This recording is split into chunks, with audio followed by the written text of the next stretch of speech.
Tasso's kind of, his heads are kind of, are you going to sit like that? You No. Sit like that? If you stand straight up. Stand straight up. Stand how you want to stand. Yeah, his head's kind of. Can you see the motor in its entirety? Like maybe the motor, the bottom of the motor needs to be in the bottom of the frame. Nope. We're good. We're good. Can you see me? I can see you. Remember when Your head's still there. you can hear me? Nice. There's no doubt about Right, that. sound clap. Sound clap.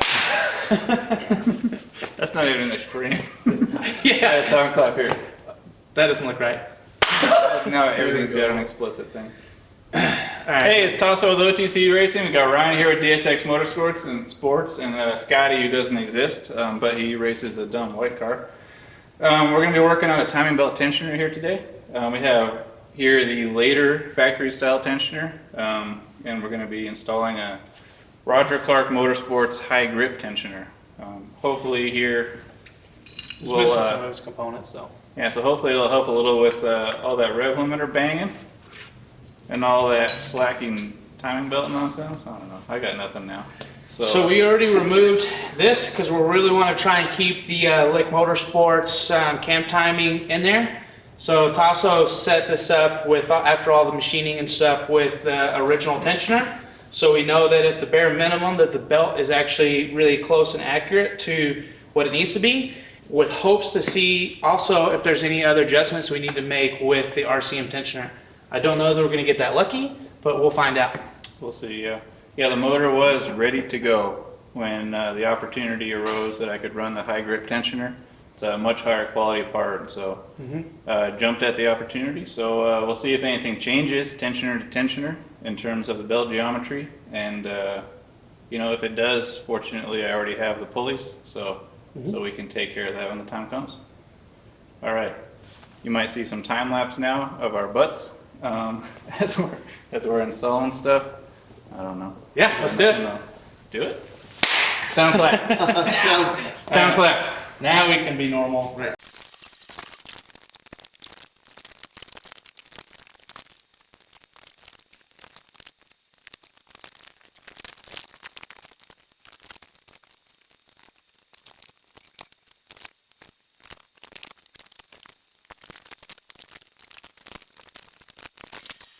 All right, let's pull some pins, huh? Let's pull some. Everybody go too fast. Frag out. Oh, God! Whole thing apart. Let's check our pulley time now. Mm-hmm. Where did Okay, dead nuts here. What about up there? pretty good. Dead nuts? Dead nuts. Dead nuts, dead nuts, dead nuts. So that confirms How about that? the suspicion. What's the suspicion though? The suspicion is that adding this changes the timing.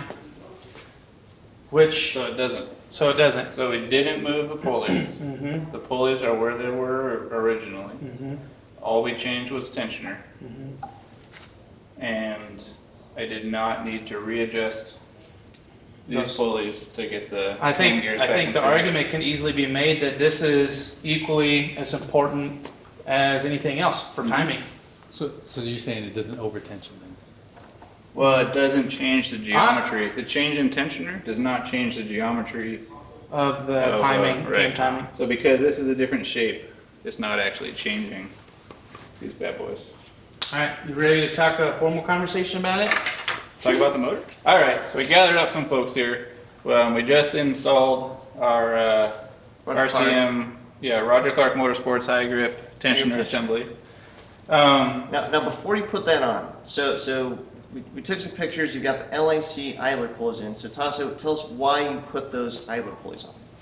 So, because I'm grassroots as hell, I don't know if you can use that. I'm grassroots as hell. Yeah. I use used parts, right? So I buy a pile of used blocks from somebody who's throwing stuff out. Sure. I go through it, I find what's good, I reuse it. So this block, the case halves are used and they're machined to be flat. They're decked. The heads are used, they're also machined. So when that happens, it literally shortens the whole motor. Shortens the block. So the heads were decked, the block was decked, Right. everything just kind of squeezed a little bit. So when that happens, all of this geometry, every single one of these pulleys is there for a reason. All that geometry changes in that case. So what happened was when my crank was at its timing mark at the top spot here, which is our kind of base timing mark for the timing assembly here, Yeah. these cam pulleys were off in one certain direction, and then these cam pulleys were off even further in that same direction. Right. What that's indicative of, maybe we can cut a photo in here or something like that. Yeah. What that's indicative of is the machining having changed the geometry of the timing assembly. So what we have here is these Lick Motorsports. Yep. Lick Motorsports pulleys. Which are eccentric. They're eccentric. You can see that the bolt here is offset from the center of the pulley. So what that allows you to do is essentially make that pulley bigger, but adjustably. So you set your main timing mark here up vertically, and then you can And take all the this. timing marks on the cams too. Right. So the cam pulleys are all the marks are matched up. Yeah, you assemble the timing assembly, and you have your offset. That's what you're trying to fix. You Yep. throw this pulley on. You start taking up more and more slack, essentially making that pulley bigger and bigger to make up for the shortened distance here to the cam pulleys. And so then when you do that, you can watch these timing marks come into phase and they line up. Once this one's set, you lock this guy off. This pulley here will set these guys. You do the same thing, make this pulley effectively bigger and bigger using its eccentricity until those line up, and then you're set. Yeah. So Well, I then- had done that with the previous tensioner. And then we got to talking about some of the advantages of the Roger Clark High Grip Tensioner, and we decided that you should be running that tensioner. Yeah. And so obviously that's now on the block. It is, right. So I had a factory style tensioner, or a Yeah. later factory style tensioner. Yeah. On the motor. The motor was actually assembled. It was ready to go. This opportunity came up. We had some other stuff going on. I was working on some wiring harness stuff down here. Yeah. So we had the opportunity to film the install of this high grip tensioner and talk about it a little bit. It's a great product. I mean, the high grip part, one of the drawbacks of the factory later style tensioner, it doesn't grip as well. It doesn't tension as hard, essentially, right? So in a high RPM, aggressive engine strategy, a lot of racing, a lot of ignition retard, launch control, fuel cut, flat foot shifting, stuff like that. Belt slap turns into a threat, and what that can do is cause the timing to jump, essentially, when these are majorly interference motors, especially with high lift cams and oversized valves and stuff like that. Yeah. What So- cams and valves you running? So I got a Brian Crower 272 cam in here. The reason we went with that was because it measured out a lot similar to like some of the Kelford 264s, which is really what I would have wanted if I had unlimited budget. Sure. Sure.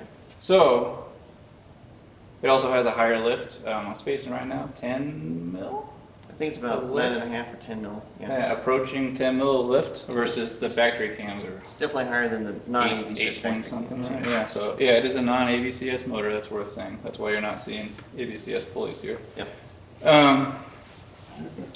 Where were we? Oh yeah, so belt slap. Yep.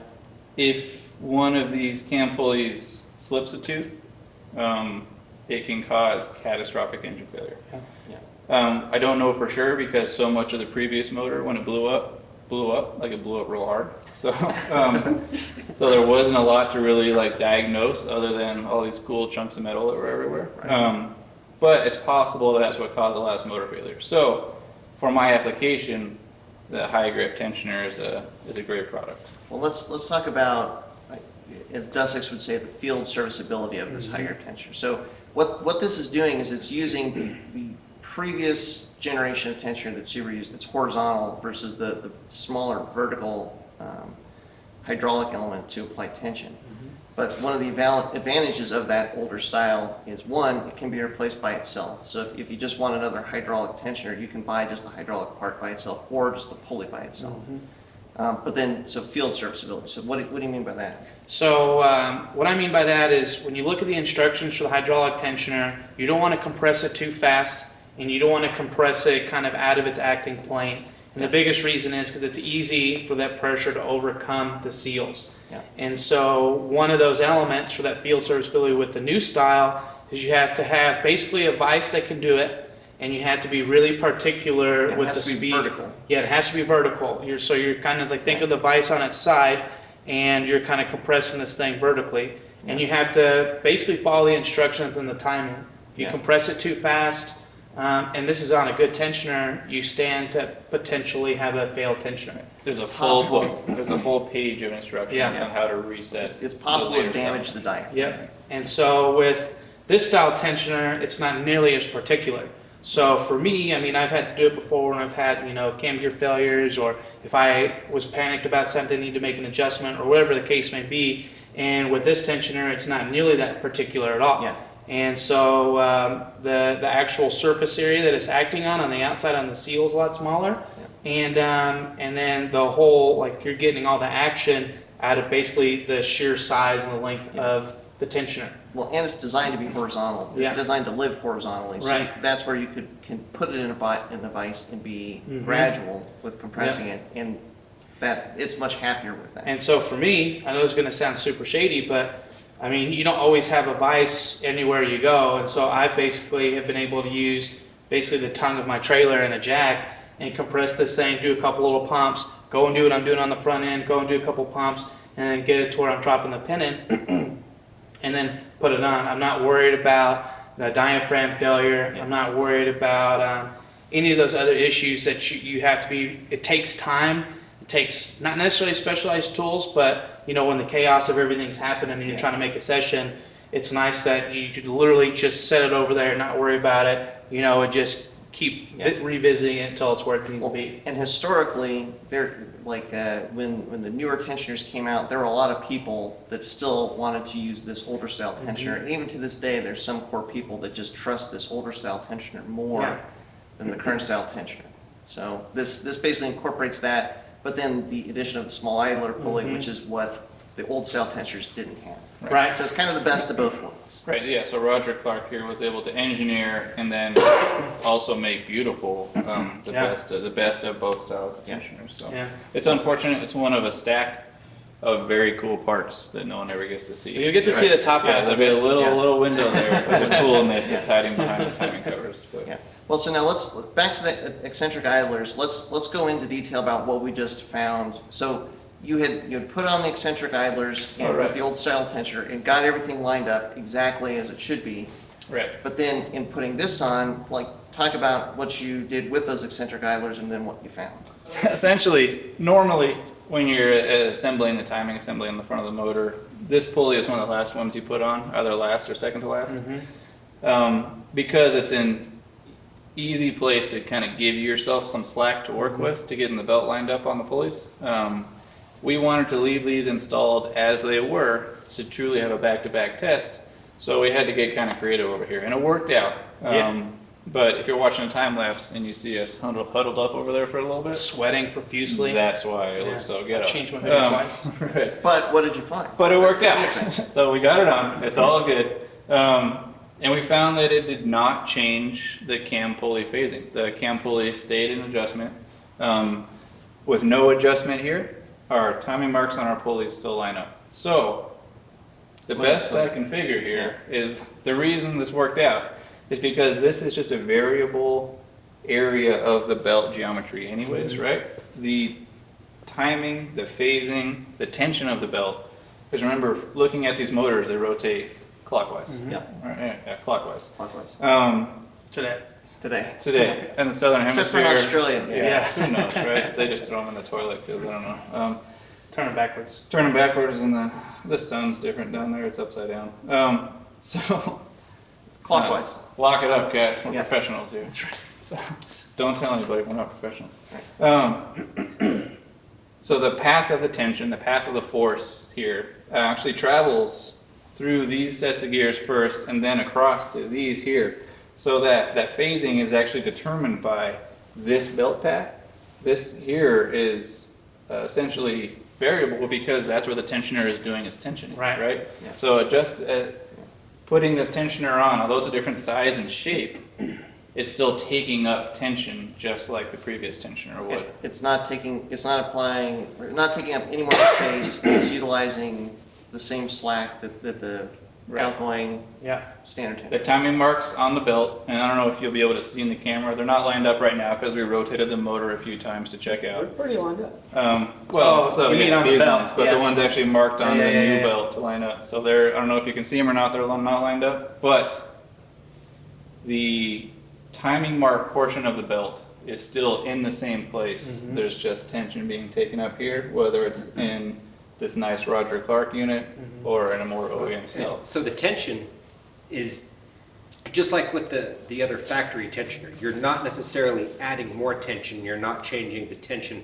on the belt itself. What this thing is doing is, because the tensioner itself is larger, it's a larger diameter piston, and so it's going to take more force to actually get that little thing to compress. It's almost 3 times the size of the other little tensioner. Sitting Where is there, that thing? yeah. I mean, that's just a tiny little tensioner about this big versus The one, Yeah. that big. So, even the piston size is a lot bigger in diameter than that one. right, so I mean, basically what it's doing is it's going to help hold that belt and that tension, not adding more tension. I think that's why it's called a high grip tensioner. Right. It's just, it's holding the belt more firmly than the newer style tensioner. And then, of course, adding this too also changes that angle of attack onto the driver's side intake cam, so that it's helping still keep that tension on the cam gear as well. I mean, it's The driver's side intake cam is the last one to see the force, because remember, this turning force for these cams comes from right here, and it's pulling this way. So if you imagine pulling a rope that's wrapped this way around the motor, this one sees the least tension from the actual force of the crank spinning. So it's an important one to make sure that it has as much grip force on that cog as possible. So So, well, now all the stuff to do is put this back in your car and actually start it and make noises, see what the results are. hopefully good noises. There's one other really cool Roger Clark part that's worth mentioning that you've added, Yeah, and you can't see it, so I'll have to show you a picture of it. But that's the oil pan. that is the oil pan, yep. So I have their group N sump. Essentially what it is a 2.5 liter or a twin scroll friendly or equal length header friendly sump. We got them on the 2.5s here in this country. You'll notice, I don't know if you can pick this up in the camera, but I do run a twin scroll setup. So the twin scroll headers are equal length. So they need that same pan cutout. So it's what we know is the 2.5 liter pan with the normal insides cut out and their nice baffle installed. So one of the big problems with the Subaru is oil slosh, right? And that's, if you picture, we can actually do this with a stand, right? Picture a motor in 1G of side force. Here, go show the camera.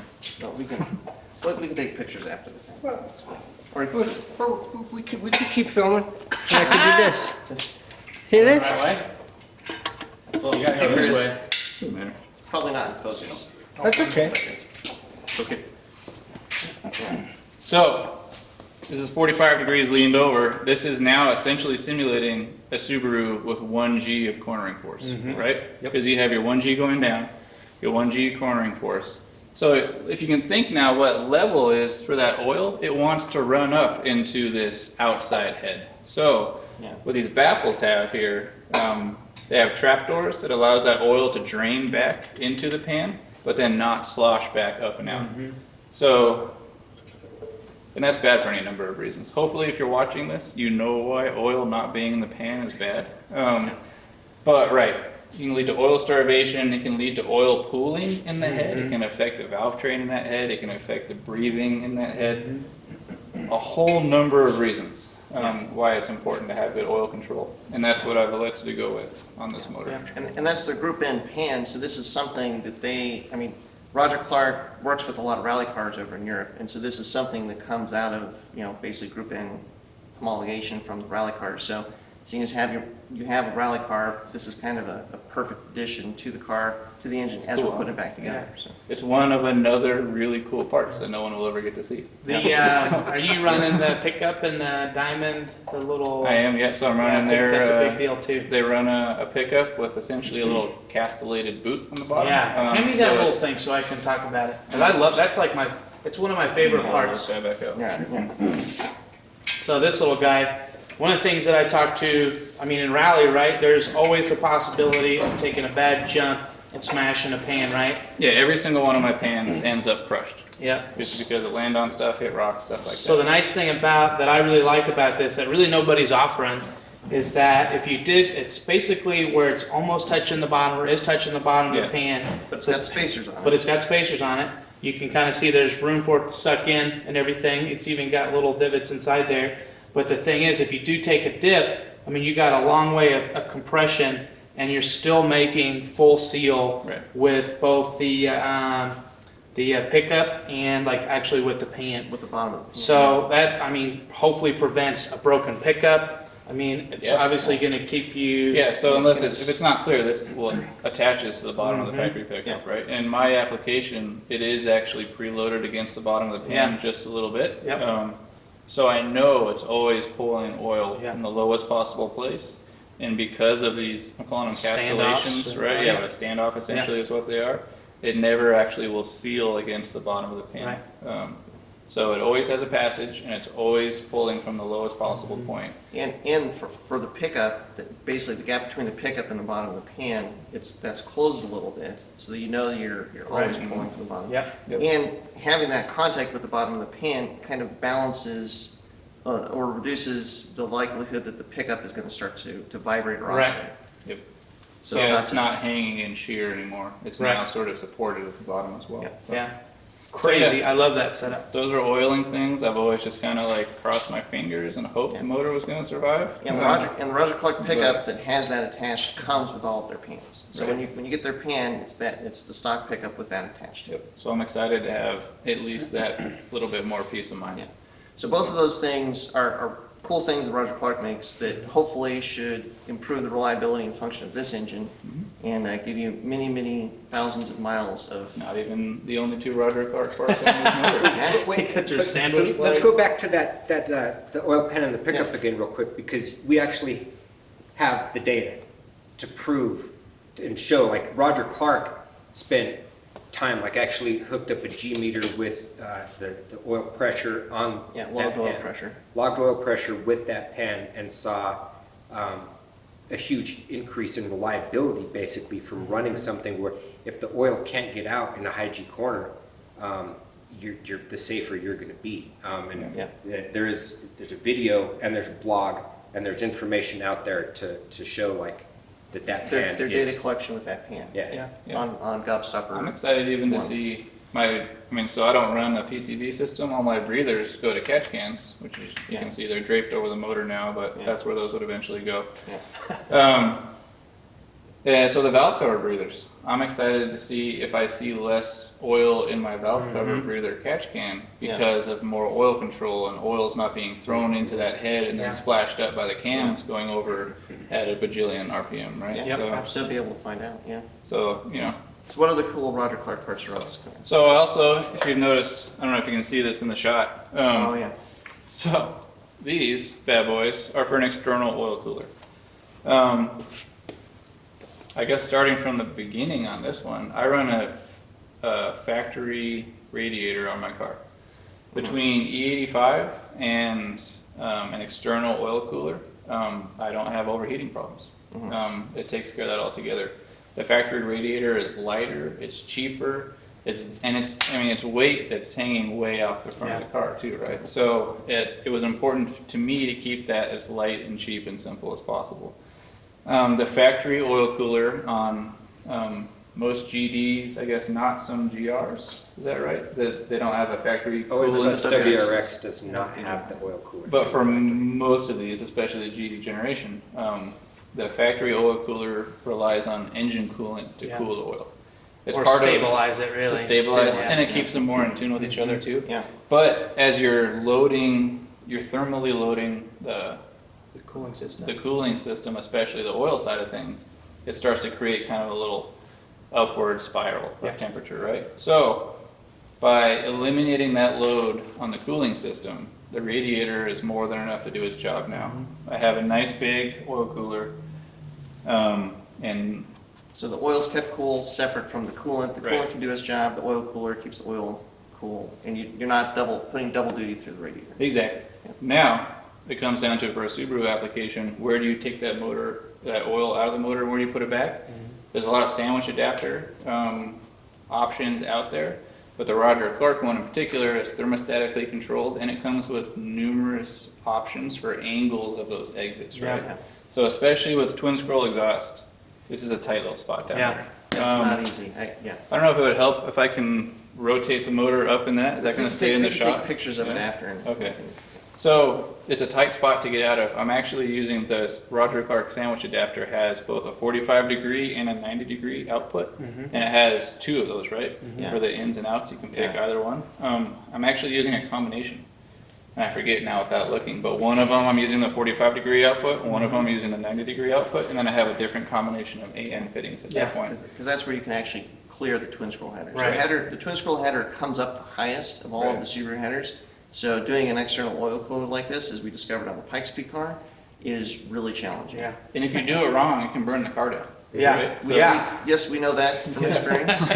Yeah. You're trying to sneak hot oil past a header that's glowing orange, right? In a very tight spot. So, in addition to the options, the Roger Clark adapter here, I have the whole header is heat wrapped. It's double wrapped in this location, and then actually an old turbo blanket is also hose clamped in place here.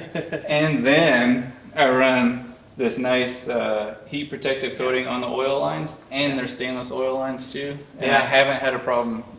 Even I don't have any evidence of heat even making it to the heat wrap on the oil lines themselves. So, really thankful that Roger Clark even made a part that. And I have no doubt that they did, because they ran into similar issues with the twin scroll header. Right, twin scroll is a lot more common Yeah. on that side of the pond. Yeah.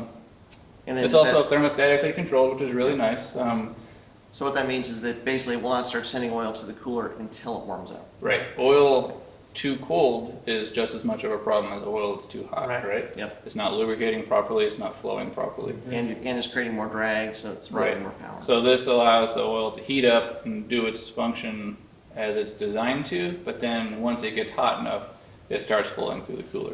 Yeah. It still does bypass some through the cooler all the time, so it's keeping that cooler pressurized. So it's not like once the thermostat opens, suddenly it has to fill the cooler, because in my case, it fills from the bottom. So there would be a potential of the cooler draining and running. So it still does bypass some. Yeah, Turbo inlet? turbo inlet is, I'm going to say the last one right now, but I might be wrong, the last Roger Clark part that I have on this motor. Yeah. I love their stuff. All of their stuff is such motorsport grade stuff.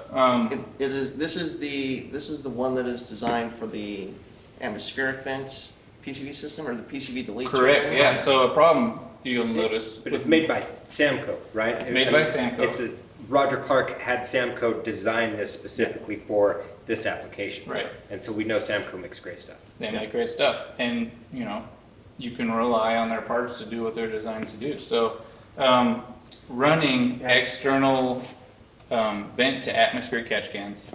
I obviously don't have a PCV system. I don't have that whole stack of things that vent back in the turbo inlet. And I do that because I don't want oil vapor and stuff like that going in the turbo. Right. But I also don't want to have a bunch of just plugs and stuff all over. Right, Or like 'cause every- trying to find the right size bolt to Yeah. fill a hole or something like that, right? Every time you plug a turbo inlet, it's a possible leak. Yeah, Like it's a over- place where over something life can go event. wrong, especially in, a gravel hill climb car, right? Sucking Bouncing in and dirt. jumping, that's doing all sorts Yeah. of crazy stuff, so.